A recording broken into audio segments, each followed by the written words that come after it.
కాంగ్రెస్ లో అనేక మలుపులు. లోక్సభ అభ్యర్థుల ఖరారుపై మల్ల గుల్లాలు. ఉమ్మడి పాలమూరు జిల్లాకు సంబంధించి 2 లోక్సభ స్థానాలు ఉన్నాయి. ఈ 2 లోక్సభ స్థానాలకు సంబంధించి మొత్తం ఇప్పుడు పోటీ అనేది రోజు రోజుకు తీవ్రమవుతుంది. ఈ క్రమంలోనే ఇప్పటికే నాగర్ కర్నూలు జిల్లాకు సంబంధించి ఒకవైపు ఇప్పటికే పార్టీలో అసెంబ్లీ ఎన్నికల కంటే ముందు పార్టీలో చేరడంతో పాటు తెలంగాణ ఉద్యమంలో కీలక పాత్ర పోషించడంతో పాటు లగడపాటి రాజగోపాల్ రెడ్డిని పార్లమెంట్ సాక్షిగా పెప్పర్ చల్లడంతో పాటు ఆయనపై దాడి చేసి తెలంగాణ బిల్లు అమలు ప్రవేశపెట్టాల దానికి ఆమోదం పొందేలా తీవ్ర ప్రయత్నం చేసినటువంటి మాజీ ఎంపీ మందా జగన్నాథ్ కాంగ్రెస్ రేసులో ఉన్నాడు. అదేవిధంగా మల్లు రవి కూడా ఢిల్లీలో ప్రభుత్వ ప్రతినిధిగా ఆయన ఎంపిక అయినప్పటికీ కూడా నేనే రేసులో ఉంటట్టు మల్లు రవి పేర్కొనడం జరుగుతుంది. అదేవిధంగా సంపత్ కుమార్ కూడా ఆయన అనుచరుడు మా సంపత్ కుమార్ ఉంటాడు అనే కోణంలో చెప్పడం జరుగుతుంది. కానీ సంపత్ కుమార్ కు గెలిచేంత పార్లమెంట్ ఎంపీ స్థానంలో గెలిచేంత శక్తి ఆయనకి లేదు, పరిచయాలు కూడా లేవు, పార్టీ బలం తప్ప ఆయన వేసేది ఏం లేదు. కానీ ఇక్కడ ఖచ్చితంగా నాగర్ కర్నూలులో గెలవాలంటే కేవలం మందా జగన్నాథ్కు మాత్రమే ఇక్కడ నాగర్ కర్నూలు బీఫామ్ కాంగ్రెస్ పార్టీ ఇస్తే ఇక్కడ గెలుపు సునాయాసం అవుతుంది. అలా కాకుండా ఇంకా వేరే వాళ్ళకి ఇస్తే మాత్రం కాంగ్రెస్ కి చాలా కష్టం చేకూరుతుంది. అదేవిధంగా కాకపోతే మాత్రం రెండు పార్లమెంట్ స్థానాల్లో మహబూబ్నగర్ సంబంధించి మహబూబ్నగర్ పార్లమెంట్ కంటే ఎక్కువ ఉమ్మడి పాలమూరు జిల్లాలో 2 పార్లమెంట్ స్థానాలు ఉంటే మహబూబ్నగర్ స్థానంలో కాంగ్రెస్ పార్టీ గెలవడం కంటే నాగర్ కర్నూలులోనే కాంగ్రెస్ పార్టీ అభ్యర్థి గెలిచేందుకు ఎక్కువ అవకాశాలు ఉన్నాయి. 100% అవకాశాలు ఉన్నాయి. ఎందుకంటే ఎస్సీ రిజర్వ్ స్థానం నాగర్ కర్నూలు, అదేవిధంగా నాగర్ కర్నూలులో 2 అభ్యర్థులు మంద జగన్నాథ్ గాని మల్లు రవి గాని 2 బలమైన అభ్యర్థులు కాబట్టి దానికి తోడు కాంగ్రెస్ పార్టీకి సంబంధించిన ఎమ్మెల్యేలు అనేకం గెలవడం జరిగింది. కాబట్టి ఇక్కడ ఎవరు పోటీ చేసినా బంపర్ మెజార్టీతో గెలిచే అవకాశం ఉంది. కానీ మహబూబ్నగర్ జిల్లాలో మాత్రం మహబూబ్నగర్ పార్లమెంట్ పరిధిలో మాత్రం అలా లేదు. అక్కడ బలమైన అభ్యర్థిగా బీజేపీ తరఫున డీకేఆర్ పోటీ చేయడం జరుగుతుంది. మహబూబ్నగర్ లో టీఆర్ఎస్ పార్టీ ఈసారి లేదు, పోయినసారి ఎన్నికల్లో గెలిచినప్పటికీ కూడా డీకేఆర్ 15 రోజులు ఆమెకున్న టైంలో 15 రోజుల్లోనే 2వ స్థానం నిలిచింది.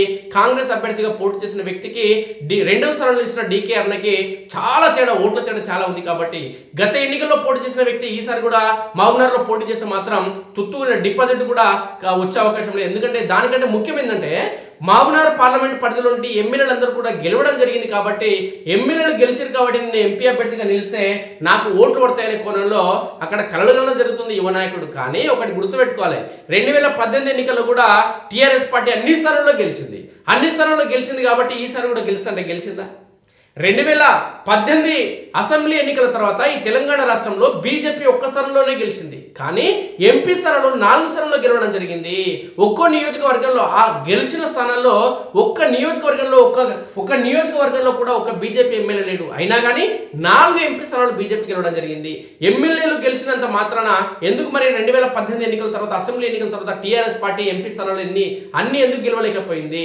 బంపర్ మెజార్టీతో 2018 ఎన్నికల్లో టీఆర్ఎస్ పార్టీ గెలిచినప్పటికీ కూడా పార్లమెంట్ ఎన్నికల్లో గెలవలేకపోయింది.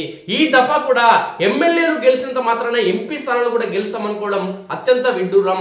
కేవలం జాతీయ రాజకీయాలపై ఆధారపడి జాతీయ స్థాయిలో ఏ పార్టీ అయితే పటిష్టమైన పాలన కొనసాగిస్తుందో ఆ పార్టీకి మంచి స్థానాలు వచ్చే అవకాశం ఉంది. దీనికి తోడు అయోధ్యలో రామాలయం నిర్మించడం, బీజేపీ ఇచ్చిన హామీలు ఏవైతే ఉన్నాయో లేదంటే దేశానికి సంబంధించిన సుదీర్ఘమైన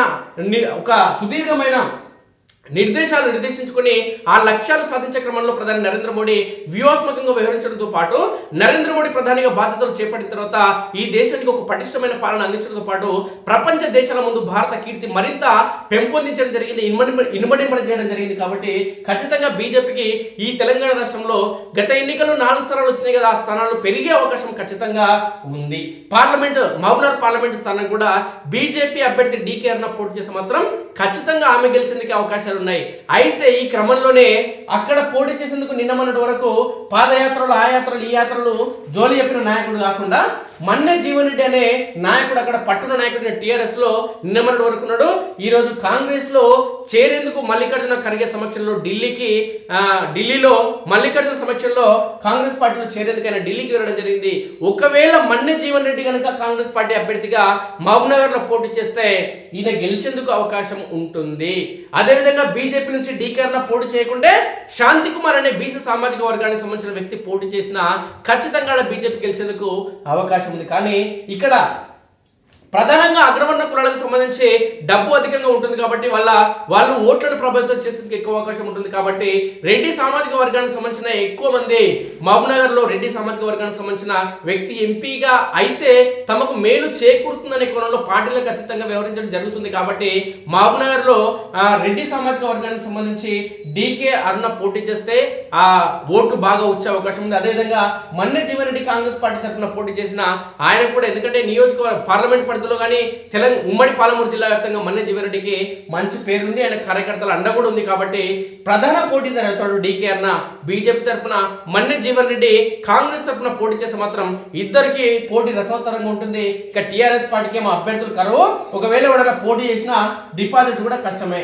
ఇక కాంగ్రెస్ లో మలుపులు, లోక్సభ అభ్యర్థుల ఖరారుపై మల్లా గుల్లాలు, మహబూబ్నగర్ స్థానానికి ఫుల్ గిరాకీ.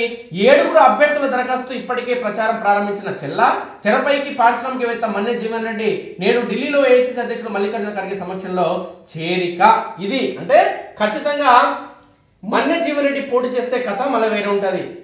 నవాపేట మండలం గురుకుంటకు చెందిన MSN pharma director Manne Jeevan Reddy TTD board సభ్యునిగా సేవలు అందించారు. తనకు చెందిన పరిశ్రమలో మహబూబ్నగర్ పార్లమెంట్ పరిధిలో స్థానిక యువతకు సుమారు 20,000 మందికి ఉపాధి కల్పించారనే పేరుంది. అంతేకాకుండా సామాజిక సేవా కార్యక్రమాలతో నిత్యం ప్రజల్లో ఉంటున్న ఆయన ఇటీవల అసెంబ్లీ ఎన్నికల్లో మహబూబ్నగర్ లేదా జడ్చర్ల స్థలం నుంచి పోటీ చేయాలని భావించారు. బీఆర్ఎస్ కు చెందిన సిట్టింగ్ ఎంపీ మన్నె జీవన్ రెడ్డి అన్న కొడుకు అయిన మన్నె శ్రీనివాసరెడ్డి అన్న కొడుకైన మన్నె జీవన్ రెడ్డి కాంగ్రెస్ నుంచి ఎంపీ స్థానం ఆశిస్తూ ఆయన దరఖాస్తు చేసుకున్నారు. ఇప్పటికే మహబూబ్నగర్ పార్లమెంట్ స్థానానికి సంబంధించి కాంగ్రెస్ అధిష్టానం ఇచ్చిన హామీ మేరకు ఆయన మంగళవారం పార్టీలో చేరుతున్నారని ప్రచారం జరుగుతుంది. స్థానికతతో పాటు బలమైన అభ్యర్థి కావడంతో జీవన్ రెడ్డి వైపే హస్తం అధిష్టానం మొగ్గు చూపుతున్నట్టు పార్టీ వర్గాల్లో ఊహాగానాలు వ్యక్తమవుతున్నాయి. మిత్రులారా, ఈడ ఉన్న కాంగ్రెస్ నాయకుడిని మాత్రం దండం పెట్టాలి. ఆయన కల్వకుర్తి నియోజకవర్గంలో కూడా ఆయనకే వస్తుంది బీఫామ్, ఆయనే పోటీ చేస్తున్నారు ఆయన అనుచరులు. మనం స్ఫూర్తి టీవీలో స్పష్టంగా సూటిగా మనం చెప్పడం జరిగింది. ఎవడన్నా వేరేడు వస్తే ఆయనకు బీఫామ్ ఇచ్చి పత్తలెక్కడ పోతాడు ఆయన అని చెప్పినాం. అది నిజం జరిగింది కల్వకుర్తి అసెంబ్లీ ఎన్నికల్లో. ఇక పార్లమెంట్ ఎన్నికల్లో కూడా నిన్నటి వరకు పాదయాత్ర, ఆ యాత్ర, ఈ యాత్ర, నేను వచ్చిండు, యువ నాయకుడు వచ్చిండు, ఉన్నత విద్యావంతుడు వచ్చిండు. ఇక చదువు ఉన్నత విద్యావంతుడు ఎట్లయితే చెప్తున్నారో ఎంబీబీఎస్ లో డిస్కంటిన్యూ అయినా, ఇంటర్ తర్వాత ఎంబీబీఎస్ చేసి డిస్కంటిన్యూ చేసిండు ఆయన. ఉన్నత విద్యావంతుడు అవుతాడు. ఏం చదువుకున్నాడు? ఉన్నత విద్యావంతుడు అవుతాడు ఆయన. ఓటింగ్ లేచిన మొత్తం మహబూబ్నగర్లో ఉన్నత విద్యావంతుడు, భవితను మార్చే నాయకుడు. ఉన్నత విద్యనే తప్పాడా? నువ్వు చదివింది ఇంటరే, ఎంబీబీఎస్ డిస్కంటిన్యూ, ఉన్నత విద్య ఎట్లయితుంది? ఏమన్నా సౌత నువ్వు బయట పెట్టి ప్రెస్ మీట్ పెట్టి అక్కడ తెలియని ప్రజలు ఇక్కడ మహబూబ్నగర్కి సంబంధించి వాళ్ళ దగ్గర పోయి ఏవేవో కబుర్లు, ఏవో చెయ్యి ఊపడాలు, అన్నా తమ్మువే వచ్చినావే బాగున్నావే, ఇలాంటి కబుర్లు కల్వకుర్తిలో చెప్పి ఇక్కడ ఉన్న మొత్తం మోసం చేసిండు. ఇక మహబూబ్నగర్కి పోయిండు పాపం. ఇంక ఏం చేస్తారు? ఆడ కూడా పోయినసారి పోటీ చేసిండు, ఓటు రాలే పాపం, పోయిడు తుస్సు అన్నాడు. మళ్ళీ ఈసారి వచ్చిండు. పక్క ఈ టికెట్ మాత్రం వేరేడికి ఇచ్చి పత్తలెక్కడ పోతాడు. ఈయనకు కావాల్సిన ఈయనకు వస్తుంది, ఈయన పత్తలెక్కడ పోతాడు.